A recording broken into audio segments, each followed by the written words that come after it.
Analysons à présent dans cette deuxième partie les risques de travail possibles dans le métier d'infirmière libérale. Souvenons-nous que notre infirmière Anna utilise sa voiture quotidiennement pour rejoindre le domicile de ses patients. Pour cela, elle utilise sa propre voiture afin de se rendre au domicile de ses patients souvent éloignés. Cela l'expose à de possibles accidents de la route, à de la fatigue au volant ou encore à une panne de véhicule qui pourrait la priver de travailler. Pour réduire ces risques, on pourrait imposer des pauses régulières pour la fatigue ou organiser l'ordre des patients en fonction de la trajectoire de la route. Avant chaque visite de patient, Anna doit adapter sa tenue de travail. Elle peut mettre un masque chirurgical, une charlotte, des gants en latex, une surblouse, des surchaussures, un tablier de plastique, des lunettes de protection ou encore du gel hydroalcoolique.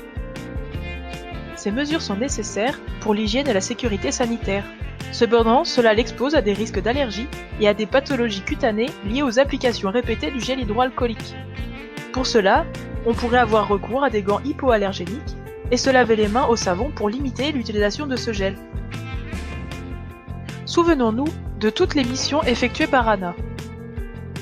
Les soins quotidiens lui imposent de manipuler le patient souvent à bras nus. Elle risque de développer des douleurs musculaires et articulaires telles que la lombalgie. Cela est dû à un manque de machines adaptées chez le patient. Il est nécessaire que les familles disposent de matériel médical adapté et qu'Anna se forme aux postures de portage. Elle doit également réaliser des analyses biologiques qui l'exposent à l'utilisation de matériel piquant et tranchant, mais aussi à des maladies contagieuses, telles que les MST, les BMR ou les virus. Anna doit donc faire attention à utiliser des dispositifs médicaux adaptés à sa sécurité, ne jamais recapuchonner les aiguilles mais plutôt les jeter dans des boîtes spécifiques, et de disposer d'une zone de travail suffisamment grande pour être libre de ses mouvements. Elle doit aussi administrer des traitements vitaux aux patients, tels que des cachets, des injections, réaliser des dialyses, ce qui lui impose de manipuler des produits pharmaceutiques. Ces produits l'exposent à un danger chimique, comme les produits chimiothérapiques, mais aussi à un stress intense, car Anna est garante de ses gestes médicaux et les traitements administrés.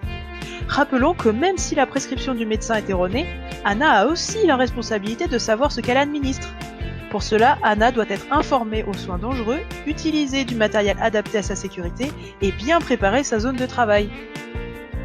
Enfin, Anna procède également au nettoyage des plaies et au changement des pansements. Elle utilise donc du matériel stérile et des produits pharmaceutiques. Elle s'expose donc également à des risques biologiques et chimiques, ce qui lui impose d'être bien organisée et d'avoir du matériel de protection adapté. Dans mon métier, on ne compte pas les heures. Je commence très tôt le matin. Maintenant, analysons la situation de travail d'Anna